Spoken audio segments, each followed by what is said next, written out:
Hello and welcome to The First Draft, a new podcast by the Foreign Policy Research Institute in which we'll examine the ideas emanating from world affairs over the next few months. I'm Robert Kaplan, Robert Strauss Houppé Chair in Geopolitics.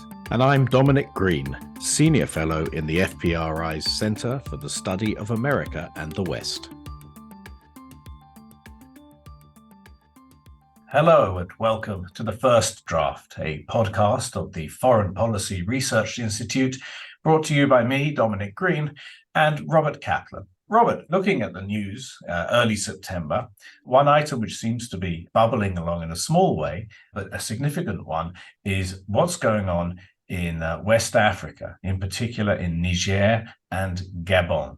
Yes, it's West Central Africa because Niger is in what nominally West Africa. It's actually in the Sahel, north of the West African states, and Gabon is considered in Central Africa.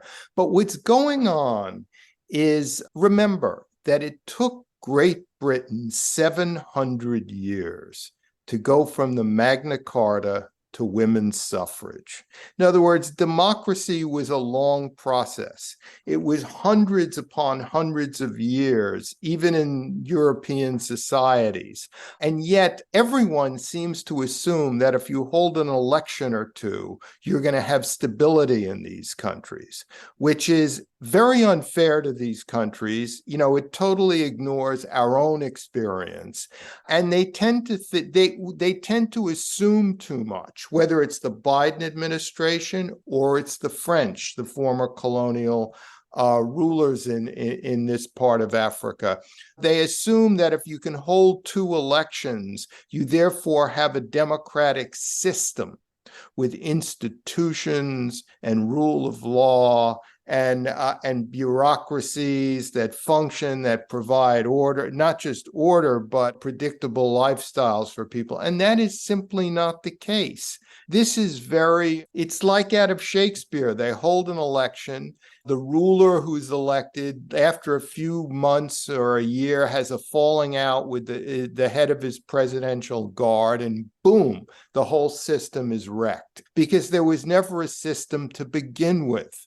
As I said earlier, it takes hundreds of years in our case. Why should we expect these places to overnight become functioning democracies and then consider them failures if they don't do so?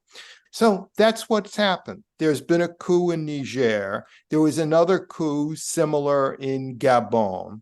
The French are being blamed for it and held to account because they're the most obvious choice. You know, from the people on the ground, they use the CFA currency, which is technically tied to the euro, but people, but in Niger, but people associate it with France and the franc, because it's called the franc.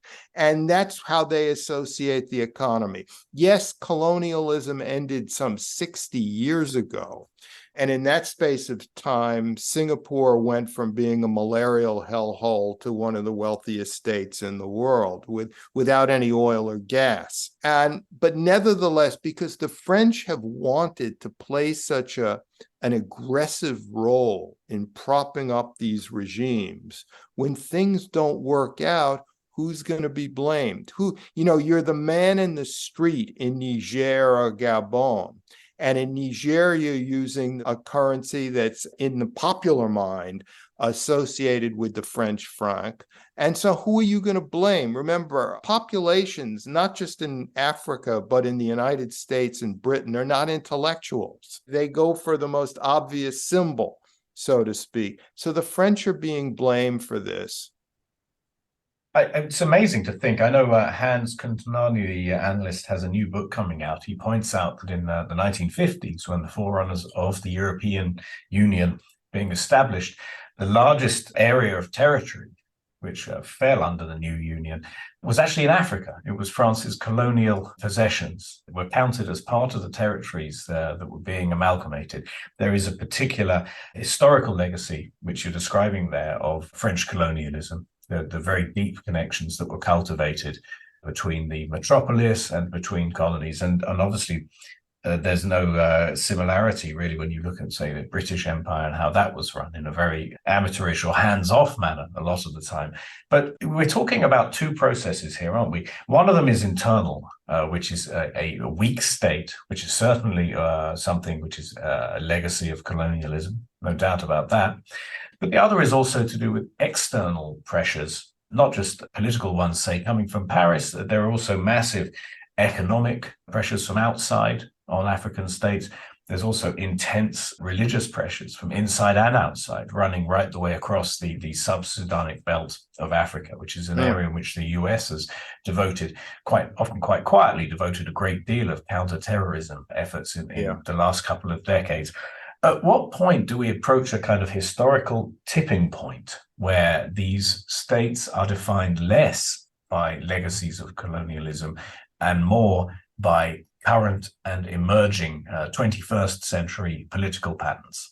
I think we're at that tipping point now, because once you've blamed the French and the French thereafter have less influence, you're beyond post-colonialism, as the academic term is phrased. And as you pointed out, Dom, it's not, it's all these pressures, not just from outside, but remember, climate change may be a Western liberal fixation, but it's very real in this part of Africa, because in a marginal area. Yeah, because they were already marginal. They have been suffering desertification for a very long time.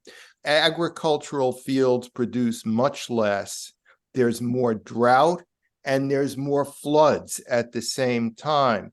So it's like if you lived in Maui in Hawaii, you would say you would have a real life experience with what is labeled climate change. But it's like this part of Africa is Maui writ large in a way, in a slow moving way.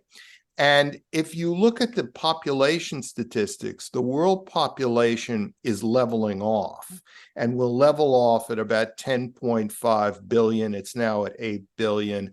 And many societies are graying. But the one part of the world where absolute population rises are still quite dramatic and will remain such for a few more decades is sub-Saharan Africa. That's already baked into it.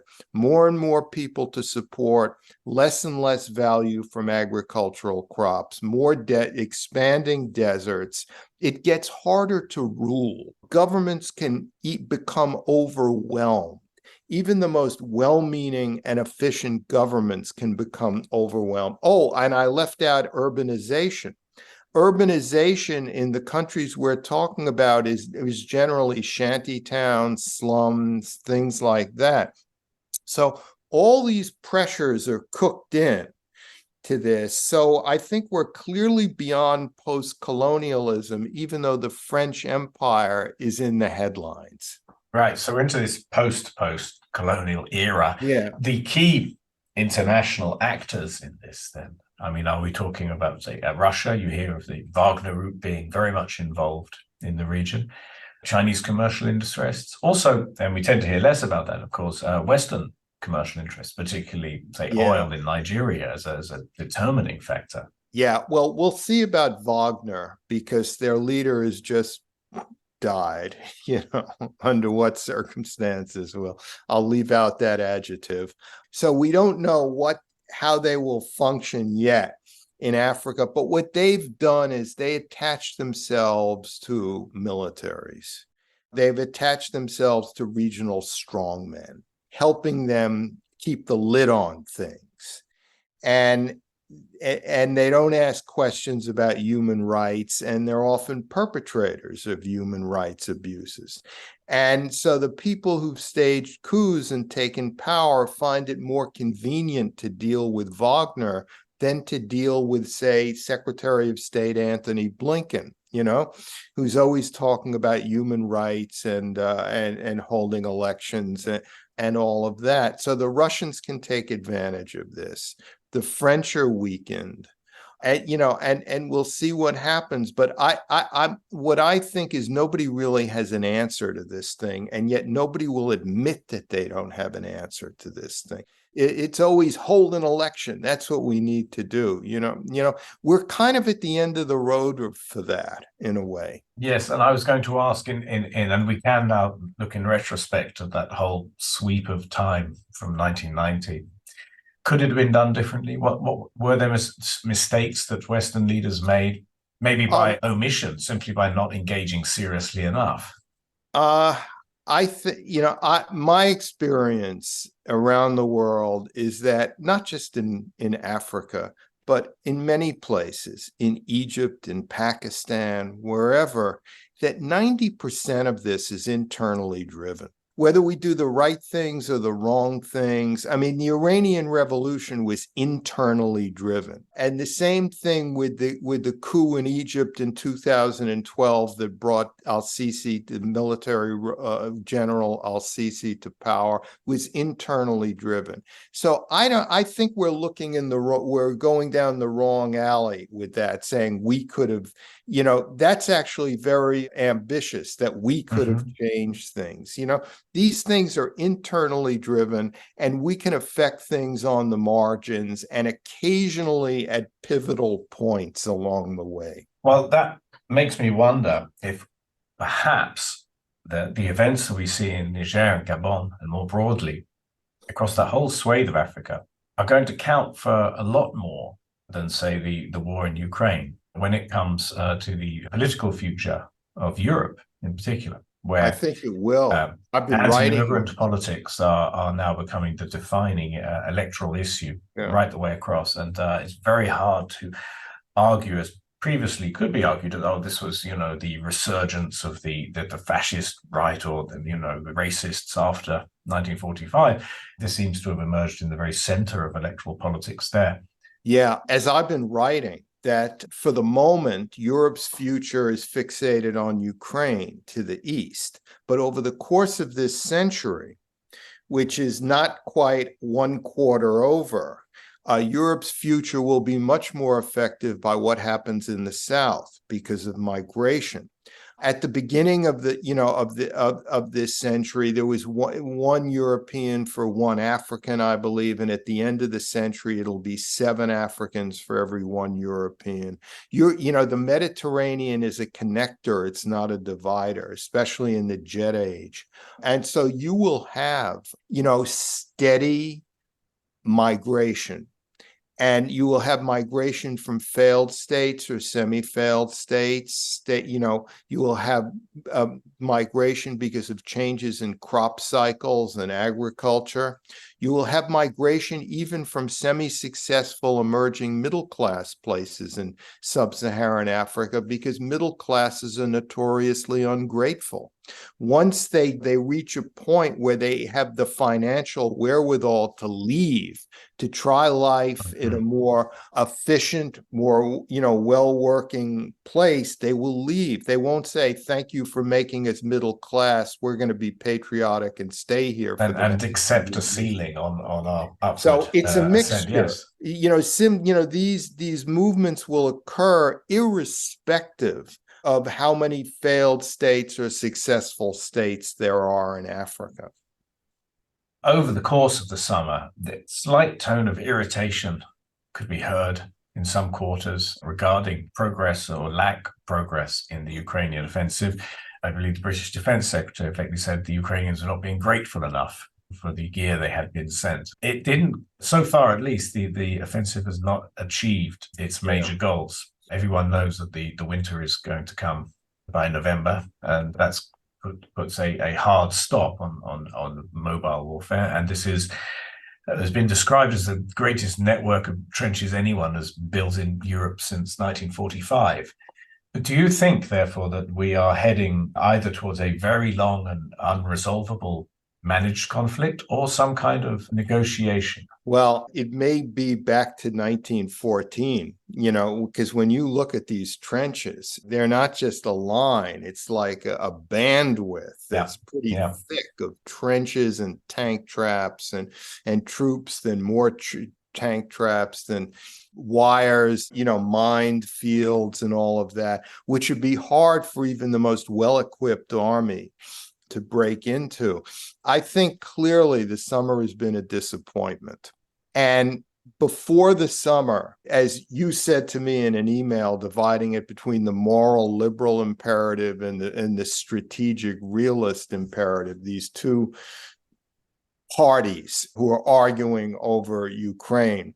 I think up until the start of the summer or the spring, those with the moral liberal imperative saying the Ukrainians are fighting for us clearly had the rhetorical upper hand in debates, in policy papers, in pieces you see in opinion journals. And that has shifted somewhat because the offensive is ground down. And now there's a fear that the Russians could actually hold out. The Russians already lost the original war, fast movement of tanks. And what the Russians then did, rather than just give up and say, well, we made a mistake, is they've changed the definition of the war. They've into not losing, in effect, which would be in itself a kind of victory. And rather than mobile, we're going to do what Russians do. We suffer. We start off the war with failed generals, and then the Russians suffer and we adapt, and we do better in the second and third year of a war than we do in the first. And that's kind of where we're at the moment, unless the Ukrainians can exploit these one or two pinprick breakthroughs that they've had over the last 2 weeks. Which may yet happen. That's yes. It isn't nothing is a foregone conclusion. If we were to break down those two things, the moral liberal and the strategic realist, further, and identify the areas in which the US-led alliance, NATO, could declare gains or even a kind of victory, it would seem to me that the moral aspect has been an inarguable victory, which has been handed, as it were, to NATO by the barbarous manner in which the Russians have prosecuted the war. The liberal aspect of it, again, is I would say perhaps is a conditional kind of victory, in the sense that the question of NATO's purpose and even existence was debated very seriously in recent years. That question appears to have been solved by this massive act of aggression on NATO's doorstep. It seems to be an inarguable case for the defense of a liberal system through a treaty alliance. Yeah, NATO has done well when there was a real threat to the East. The Cold War, NATO did very well. There was a real threat to the East. Then we had the war on terrorism, and NATO did not do so well, not because it performed badly, but because it was unclear what the purpose of the alliance was. Now NATO's been reinvented to do well because there is a threat to the East. Of course, this moral liberal and strategic realist overlap. They connect in places. If it was a purely moral liberal thing, the U.S. would not have been able to spend $100 billion or whatever funneling into Ukraine. They had to attach it to a strategic purpose, limiting Russian aggression, supporting NATO. These things are never mutually exclusive, or when they are, we do nothing, because there are a lot of moral liberal events elsewhere in the world that we never intervene in. And I would say also they have to be aligned to some degree, at least rhetorically, in order to convince the public in a democracy to go along with the funding and the risk involved in prosecuting a big move like that. Yeah. The key thing is there are no American or NATO troops on the ground. That's the key thing. So it's just money we're talking about, and ammunition and materiel, as they call it. The Biden administration, which is what we're talking about, because with all of Europe's help, this has been an American show. The Biden administration can stretch this out and keep helping them, because there's no body bags coming home. And as long as, it doesn't get worse on the ground. You could put the argument that now's a good time for a negotiation because neither side can win. So, and there's a back channel, that can be utilized. And there may, in fact, be going on like this. I think the Biden administration would like to come to some sort of a ceasefire or something before election season really ramps up in the U.S. But it's questionable whether this serves Putin's political purpose or not. That's it. Yeah, that is the big question, isn't it? And also, it seems to me that there is no quick exit from the problem that Putin poses as a revanchist Russian leader. That I suspect that Putin could be gone tomorrow, but the criteria that have driven him to this would still be there as incentives for any successor. That we're not expecting Russia to be a liberal democracy the day after. Quite the opposite, actually. An entire leadership caste has been told that they are inimical to Western liberal interests and will be in future, again, excluded from dollar-based exchanges, and economic sanctions will be imposed and so on. This begs the big question of the whole strategic realist aspect of it, which is it an American interest to make sure that no dominant power arises on the Eurasian landmass, and therefore is an extended stalemate going to make that more or less likely? In other words, is it more likely to push Russia and China together? That's the question. Because, it's interesting. Let me take you back to the first Gulf War and the reputation of the elder Bush, George H.W. Bush. He was pressured to go on to Baghdad. He didn't, because they were afraid of instability in Baghdad and a mess that they would have to clean up. So they ended the war at a certain point very clearly. Mm-hmm. And for that, the elder Bush was attacked in the media for years afterwards for not taking down Saddam when he could have. And it wasn't seen as a complete success. It was always arguable. But then after we did go on to Baghdad in another war, and it turned out to be a mess, suddenly the elder Bush loomed as a wise statesman, kind of. So take this to Russia now. If we were to ramp up dramatically weapons for Ukraine, give them everything they want, and they win, and Putin falls, and there's chaos, well, then the Biden administration looks a lot worse than it looks now. But if the Biden administration were to go for a ceasefire and Putin were to agree with them, it wouldn't be a total success for the Biden administration, but it would keep Russia whole and keep Chinese power limited on the Asia Pacific, more or less. Whereas if Russia were to collapse, with China, you'd be dealing with a Eurasian power, which could be more challenging than what we have now. So it's the kind of thing, be careful what you wish for. Yeah, the absolute defeat of Russia, in other words, might not be in the long-term interest, or the collapse of Russia. We were talking about this, I remember, in our previous episode as well. Yeah. The absolute disintegration of a major player is not in anyone's interest, actually. Yeah. One question which has come up a lot is the possible status of what would be a Western Ukrainian state. It seems to me rather unlikely that Russia would agree to it entering NATO, which is being floated as one of the trade-offs at the moment. It seems less implausible that it would accept some kind of opening of the door by the European Union. But I'd imagine that the creation of a neutral buffer zone is probably what Russia would like. This is Putin's whole strategy, isn't it? To create the buffer zone, which dissolved when NATO expanded after the end of the Cold War. Yeah. I support NATO expansion to the satellite states of the Warsaw Pact, because that was inevitable given the dramatic and quick way the Cold War ended. And after all, if Poland and Eastern Germany and the Czech Republic were never admitted to NATO, they never would have gotten into the EU, probably. And we'd be fighting for them now with Putin in power.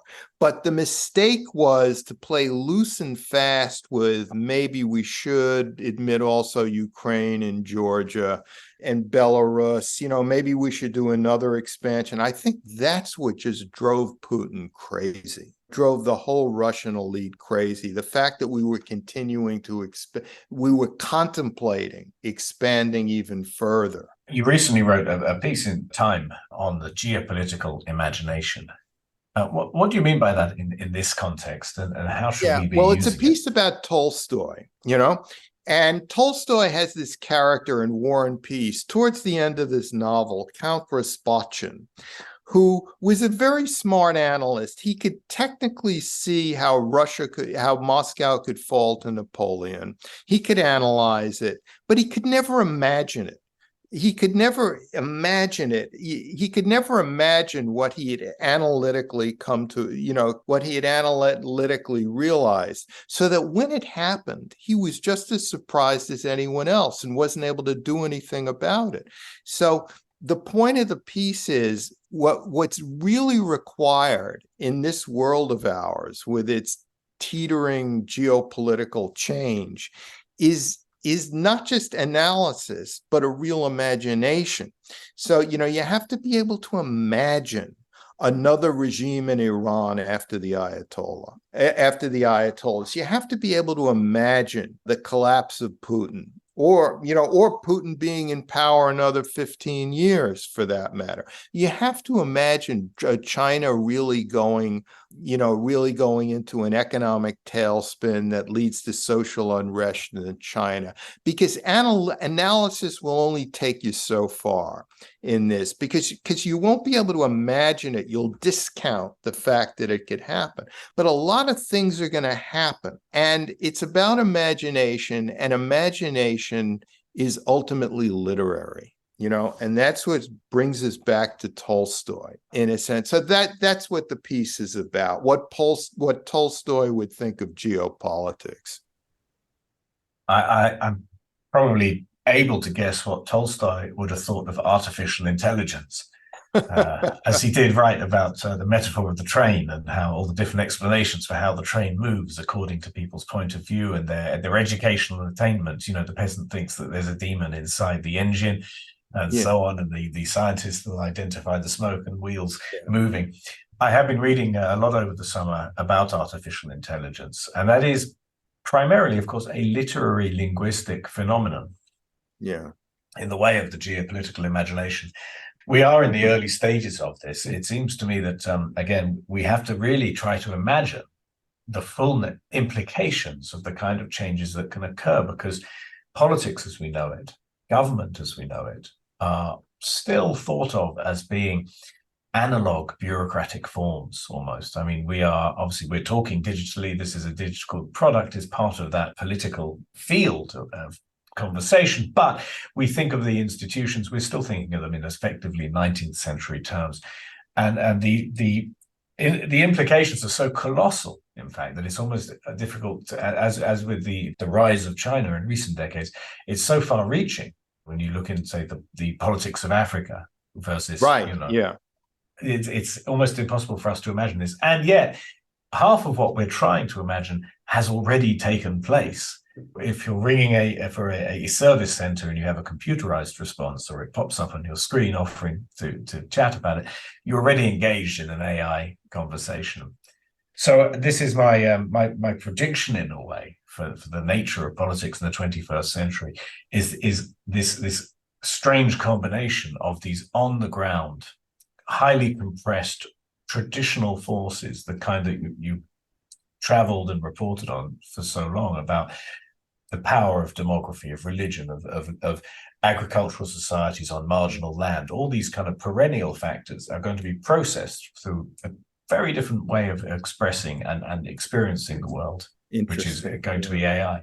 And on that bombshell, this, I think, brings us to an end of this month's episode of The First Draft. You've been listening to Robert Kaplan of the Foreign Policy Research Institute, and me, Dominic Green. Thank you. Thanks for joining us today. Be sure to subscribe to The First Draft on Apple Podcasts, Spotify, or wherever you get your podcasts to be notified about new episodes. To explore more podcasts and upcoming events, please visit us on www.fpri.org.